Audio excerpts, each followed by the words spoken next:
Hey everyone, I'm Kyle Malone here on the Genreverse YouTube channel, and it's time to review Ghostbusters Frozen Empire. God, that was so dramatic. Why? I don't even know. This thing is freaking awesome though. I mean, look at it. It makes the noises. Ah! Freaking love it. Take a quick second, hit that subscribe button if you haven't already. If you have, thank you very much. We have a lot of really good content here.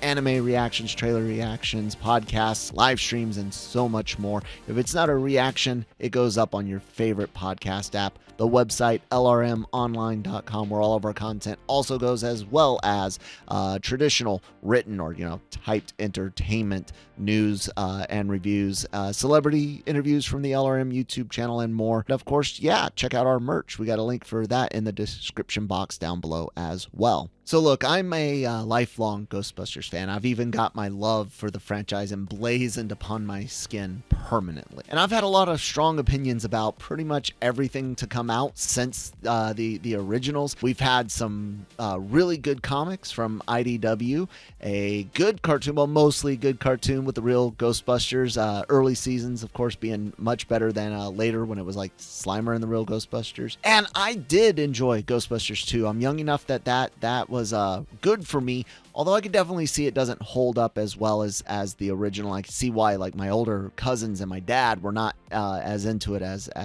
I was. Also, that 2009 video game, freaking phenomenal. And the toys, guys, the toys and collectibles might be like one of the best things to come out of Ghostbusters. But it hasn't all been sunshine and puppies and rainbows. There's been some bad stuff. Slimer and the Real Ghostbusters was not as good as the first few seasons of the show. The Extreme Ghostbusters is hit or miss for people. There's been a lot more bad video games than good ones, and let's not act like the movies haven't been divisive.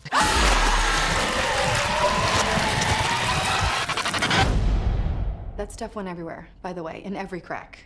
Very hard to wash off. And that goes back to, like I said, Ghostbusters 2 was not the hit that some had hoped. Look, I wasn't the biggest fan of Ghostbusters Afterlife. You can catch my review linked down below. Maybe there's a card here. Many of my issues came with it feeling more like Ghostbusters in name only. That there were tone issues, humor issues.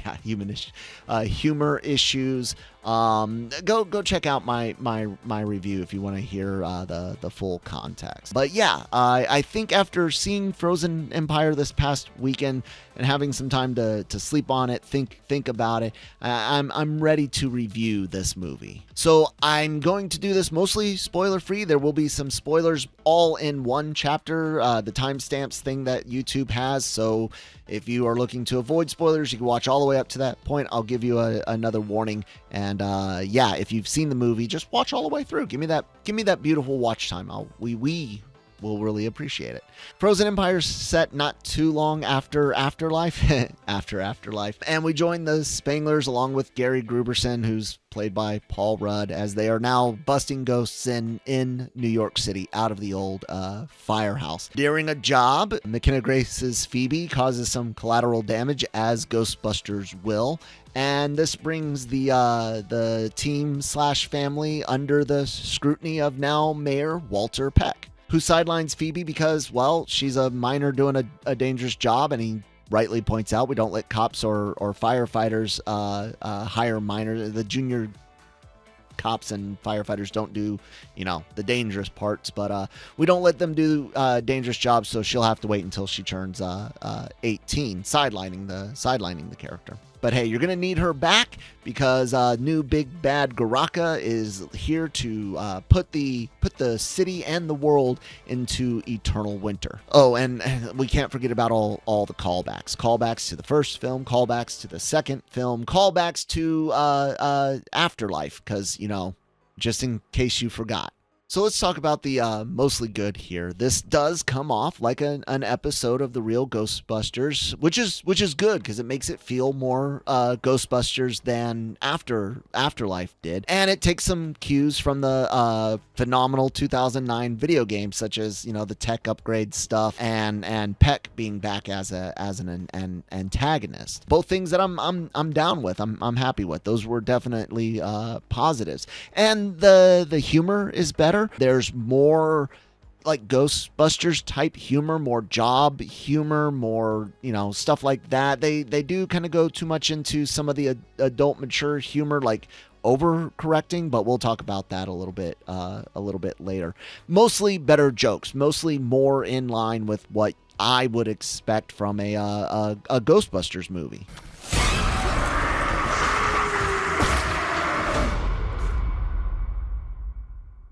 Yeah. And there's finally like a team element, but it's family, not team. And there is a difference. I know teams can be like family, but we'll talk about it a little bit more later. And that's really it. I mean, look, there is more good stuff about this, but most of those come with disclaimers or buts, and that kind of sucks, man. Because there's within this, I think, is what should have been Ghostbusters Afterlife, and then the like trajectory from there, if it had kind of followed this, where this to me was better than Afterlife, would have been even better, even betterer. But yeah, let's kind of dig into some of it a little bit more. So the story is all over the place, and that's probably a combination of some writing, but maybe a lot more on editing. I want to try to give it the benefit of the doubt, but we'll see. I mean, look, a lot of stuff in the trailer didn't end up on the screen, and that can mean that a lot of stuff got cut. But anyways, you do get a really good setup for the villain, but then that just all kind of fizzles out with some like lame and spotty, choppy exposition before the final showdown, which it's all right, but from something that seems to take cues from the real Ghostbusters cartoon, that series would have done a lot better job with this villain, and we would have spent more, if we're going to do some ghost point of view like we do in this movie, would have been more around Garaka and maybe Garaka's henchmen or something like that. Instead, we get a Phoebe ghost relationship that's kind of awkward. It's a callback to Afterlife, but different. I'll let you guys see it. There'll be some spoilers again marked in the chapters down below, and that does kind of suck. But we also spend a bit too much time with, and I'm sorry I'm gonna mess up the name, but Kumail Nanjiani's Nadim being the character name, which with some better writing or better editing choices, a little bit of both, we could have had a great addition to the cast instead of an okay one, but it was mostly okay. Patton Oswalt's character should have been a different character. I mean, honestly, they could have made him Oscar Barrett, Dana Barrett's kid from Ghostbusters 2, but literally he exists to get them in the library for that scene from the trailer. That again could have been like a callback to the 2009 video game, but no, they didn't. You'll see. There's some giant plot holes in this. There really are some threads that just get dropped, and I hope it's editing, because if you wrote it that way, that's just awful. Peck's motivation needs some more time to grow. I mean, it's like they just picked him up from the first movie, dropped him in this movie as mayor. It's almost like they said, we need a human bad guy, so let's make it Peck. We don't care how, why, or when, just it's got to be Peck, because, remember Peck? Yeah, that's kind of what it feels like. And it just doesn't fit right. It doesn't feel right. It doesn't pay off. And again, writing or editing, I don't know. Let's talk a bit about the effects. The effects are mostly good. Slimer's good. Garaka's good. There's a couple of spirits that aren't so good. One in particular that I think doesn't really do well, looks kind of cheap, unfinished. Might be that they have too much screen time, but more on that in the spoilers. Actors, everyone does fine. Rudd is overused again, but writing, editing, I don't know. McKenna Grace struggles to shine in this one a bit because of the way they sideline her and the things they give her to do, and some of the dropped threads leave things kind of like, I don't want to say unresolved, but they definitely, and man, she makes some really dumb choices and has some really rough lines where you don't know if they're trying to be like she's infallible and a badass, or she's completely messed. It's all over the place. That's what I'm getting at. All over the place. Ray, Peter, Winston, the originals all kind of, do what they did last time. Winston gets more lines, which is cool, I guess. Ray gets more lines, which is cool, I guess. And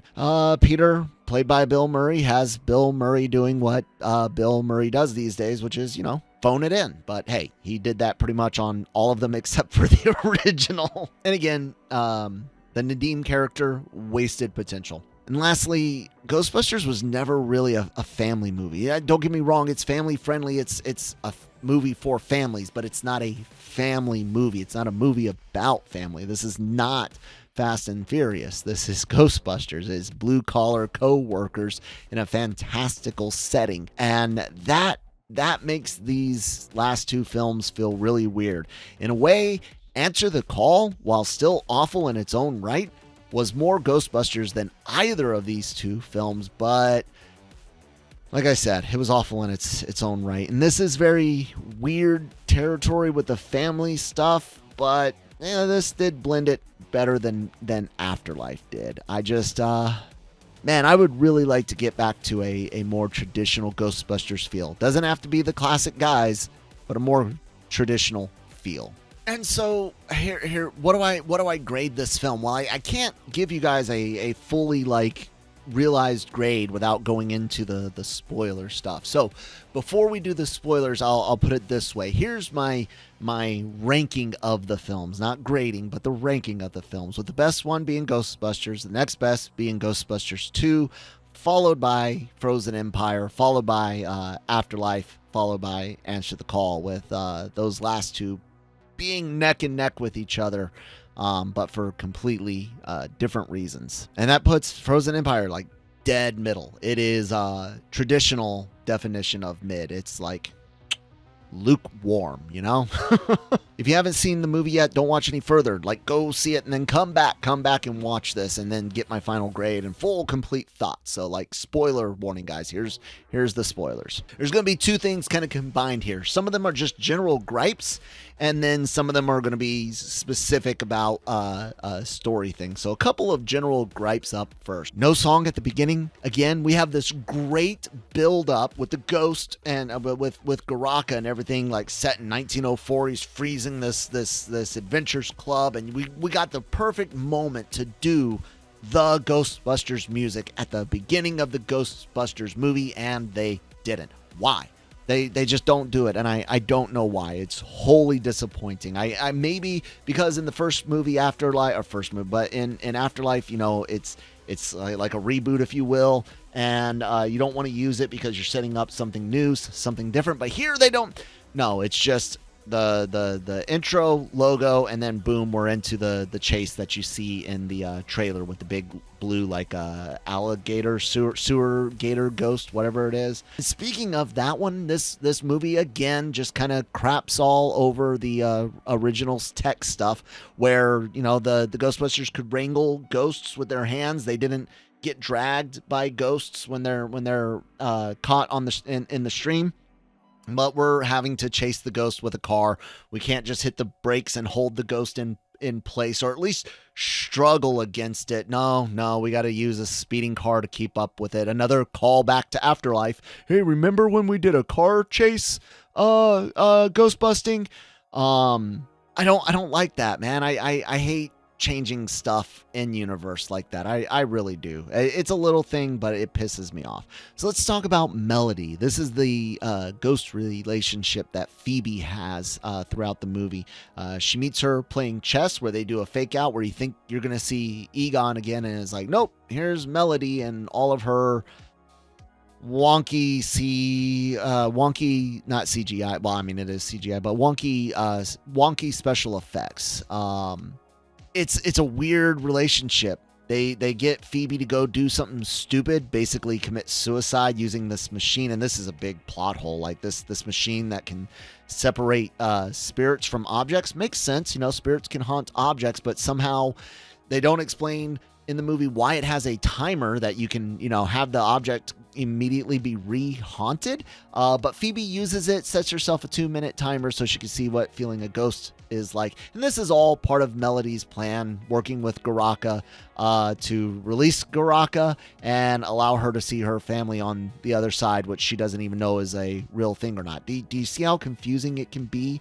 And again, writing, editing, both, I really don't know. It was awkward. It was weird. It was like you couldn't tell if they wanted this to be Phoebe wondering if she had feelings for Melody, or if this was just Phoebe's general awkwardness and, looking for a friend or whatnot. They really teetered on this weird edge of Phoebe wanting to know what it's like to be a ghost, but they never fully committed to it. And it just came off so chunky and weird. I don't even know how to say it. Like chunky as in it's like chunks of stuff, but nothing cohesive. And exposition in this film is done so weird, man. They use this whole animated style stone carving. So, they use CGI to make it look like these stone carvings are moving to tell the story. And I know what they're trying to do. They're trying to recreate that moment in the original where they're explaining, Dana Barrett's building and the stuff with Gozer and whatnot. The whole building is a huge superconductive antenna that was designed and built expressly for the purpose of pulling in and concentrating spiritual turbulence. Your girlfriend lives in the corner penthouse of Spook Central. But they should have just had them talking. We didn't need this. One, it was way too drawn out, but we didn't need all this stone carving moving stuff. That's not, I don't know, it just doesn't feel Ghostbusters to me. It was a real weird way to do the exposition. And again, it was only to get them in the library for two things. They go to the library for two things. You didn't even need this. One, so Ray can be scared by the librarian ghost, and two, well, I guess 2 happens first. He has a run-in with the librarian guy, like I don't know if he was librarian or what position there in the first movie. The one Peter says, "Back off, man. I'm a scientist too." Are you, Alice, menstruating right now? What has that got to do with it? Back off, man. I'm a scientist. So that's the only reason Patton Oswalt and this version of exposition given happened. So we could go to the library. I mentioned the team thing. Ghostbusters is a team thing. It was a team movie, and the lack of a team was one of my biggest issues with Afterlife. In this, you get the family. It's a family movie, and I don't think that works for the franchise. It changes the type of humor. It changes the type of pacing.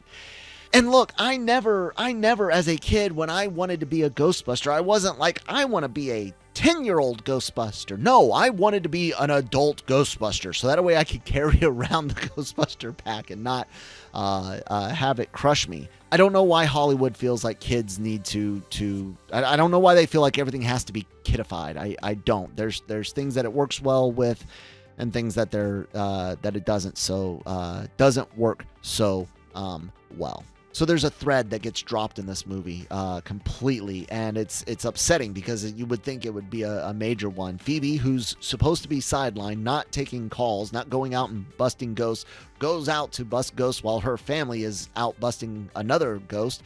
It ends up being her and Lucas versus Melody, but, Melody runs away because she's got, bad guy things to do, or working for bad guy things to do. Phoebe goes back to the firehouse. And when Melody shows up, Phoebe gives her a tour. The car is back in the garage, and the family nowhere to be seen until, exposition and awkward relationship time is done, and Phoebe's down by the containment unit. Mom calls up to her. She's still wearing the jumpsuit, and nothing. No trouble, no yelling, no nothing. They just ignore it. What the hell? the Garaka battle itself. Like, Garaka looked cool. Like, I was down with the idea of Garaka. I wanted more of Garaka. But the final showdown just kind of fizzles, man. It looked like it was going to be really cool. All these Ghostbusters, you know, standing up against him, and then they just have to wait until Phoebe comes in with her bronzed out, you know, proton pack. Then they do the whole thing where everyone helps hold her hand again, and I don't know, man. It's just a movie filled with callbacks that even call back to like Afterlife. Like I said, we get another thing between Mini Puffs and Podcast or Lucas in the in Ecto 1. These little things drag it down, man, and I could go on and on and on, but I won't. It's far from perfect. It's better than Afterlife. I don't know. All things considered, I give this movie a C. It's a C. You know, if the original is an A, and then the number 2's definitely got a B. It's not perfect. This is a C. I'd give Answer the Call and Afterlife D's, but for different reasons. Yeah, see my review for Afterlife for specifics. Where do we go from here? I don't know, man. Sony should look at doing maybe a franchise spinoff, you know, where it's a new franchise in Los Angeles or Chicago or freaking Orlando for all I care. That would be kind of cool with the theme parks and stuff. You know, hunting ghosts in the haunted mansion. That would be somehow stereotypical. I feel like there's something like that already been done. But if it hasn't, or even if it has, they could still do that. Or a new animated series that might take cues from the IDW comics. I don't know, but it needs to be something like that. I actually would probably go with the animation, as long as you don't make it just for kids.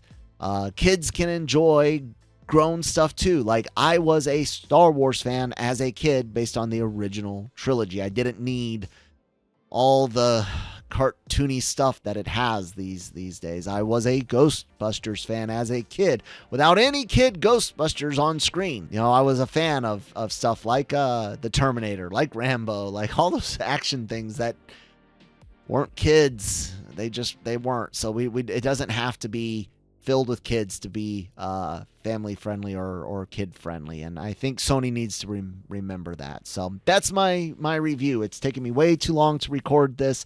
I'm super frustrated. I hope I can edit it well enough. Thank you guys so much for watching. Please do check out more content here on the Genreverse YouTube channel, Genreverse Podcast Network. Check out lrmonline.com for all entertainment news, celebrity interviews, podcasts and whatnot. And, of course, merch linked in the description box below. I've been Kyle. Thank you for watching. I'll see you next time.